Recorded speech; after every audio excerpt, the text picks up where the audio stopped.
And we've got the creaky chair. Hello, and in this video we're going to be taking a look at Apple One.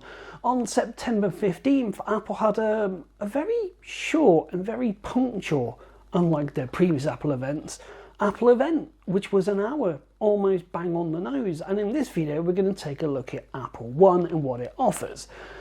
Now, it was sort of leaked beforehand that Apple One was going to be a thing by some data miners out there, but now we actually have the full details.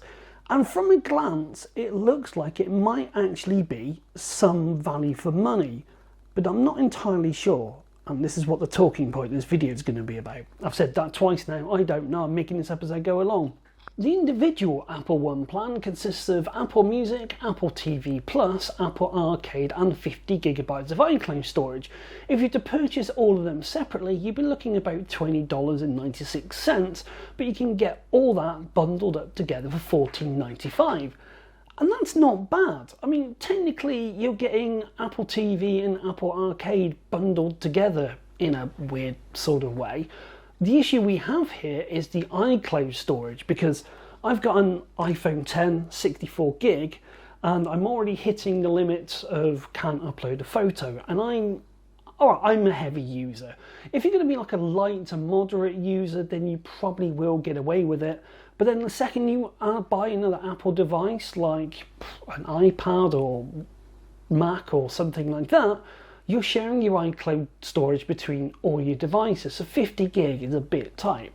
Next up we have, I'm going over to my notes, the family plan, which again is Apple Music, Apple TV+, Apple Arcade and 200 gig of iCloud storage, which sounds great, and that's $19.95 versus $27.86. A good saving to be had, but this is designed to be shared between up to 6 members of the family. Coming back to the iCloud storage thing, that means if you had 6 devices, which is, I don't know, is that likely? I mean, I've got 2, so between my 2 devices I've got 100 gig. Brilliant, I can back things up, almost. If you have 6 members of your family, that means each person only gets 33 gig. And bearing in mind, this iCloud storage has got to hold your pictures, your backups of your phone, any app data, and this is against all your devices. So again, it's not hard to imagine if you've got the 2.1 children, you've got a Mac, you've got an iPad, you've got an iPhone, and maybe another iPhone, that's 4 devices, you're still coming back down to about 50 gig. So it is a bit tight. Now, also, Apple Music, if you wanted to buy the family plan, that would set you back $14.99. So you are making a saving on this. Basically, again, you're sort of getting a bit of a kickback on your Apple TV, which is great, really. Apple TV is brilliant. If you haven't watched Ted Lasso, why? Stop watching this now. Actually, no, because I need to get this up to 10 minutes. And then finally, we have the Premier plan. And again, this has Apple Music, which would be $14.99, Apple Arcade, $4.99, Apple TV+, $4.99, 2 terabytes of iCloud storage. That's a lot better. But that would cost you $9.99. Now, if you go and compare that to your other online services, you'll see just how extortionate this is. This is ridiculous with a capital E instead of an I. This is really ridiculous. Now with this you also get Apple News Plus. Okay, I don't think the numbers have been too hot for Apple Plus, so I'm sort of seeing this as a way for Apple to bolster it and make it look a bit more, palatable, more intriguing, investing. What's the word I'm looking for? I can't remember. Cut that bit out of the video, maybe will, maybe won't, depends if I do it. And then you get Apple Fitness Plus for $9.99. Now this would cost, separately this would cost $54, but instead it is going to cost $29.95. That's not bad. That isn't, I mean, personally, I could do without Apple News Plus. I already need right now more storage, because having a Mac, an iPad and an iPhone, every time I want to do something, things don't sync, or I can't upload a photo, or just all manner of pain points, which really are really starting to annoy me, and I will look at alternative services.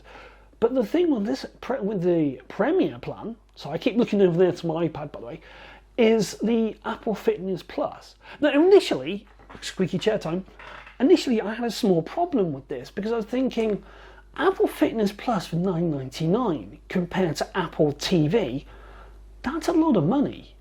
If you think about it, Apple TV programs and movies, they cost millions and millions and millions to produce just for one show. I mean, Tom Hanks did Greyhound, was it? I don't know, there'll be a caption up on the screen now telling you about it. And I thought, this seemed a bit weird. Oh, yes, Apple are churning out content week after week after week, and they've placed it at the same price as Apple Music for the, no, actually Apple Music's £15. But then after having a chat with a friend of mine, it's actually in line with pricing with other apps. For example, was it Zwift is a cycling app that I use. That used to be around about $6.99 a month, I think it was, or £12 a month. And that's now gone up to $14.99 a month. And that only does one exercise, cycling. It's a blinking good app, by the way. If you are into cycling, especially as the nights are starting to draw in, it's well worth getting.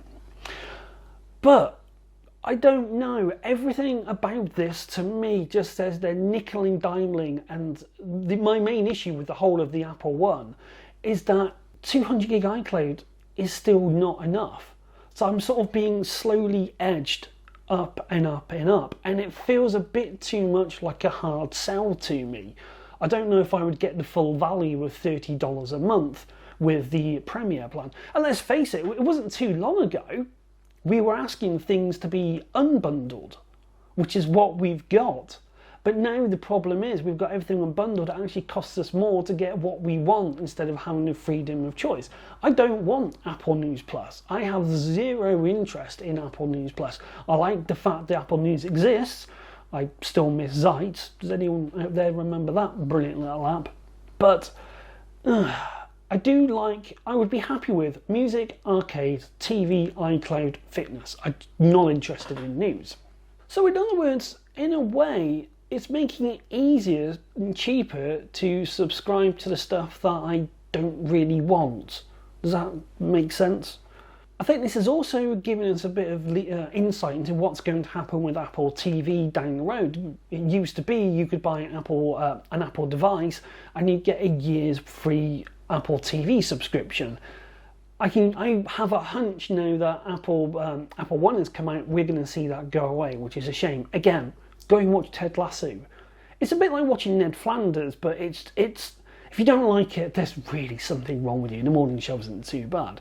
So just to wrap things up, yes, it looks interesting from the start, but it's the iCloud that's killing it for me. It really is. I probably will end up keeping Apple Music, Apple TV, Apple Arcade, and getting weird junky type thing here. I've just spent a few minutes now having a look at what I would like for my services which suits me best.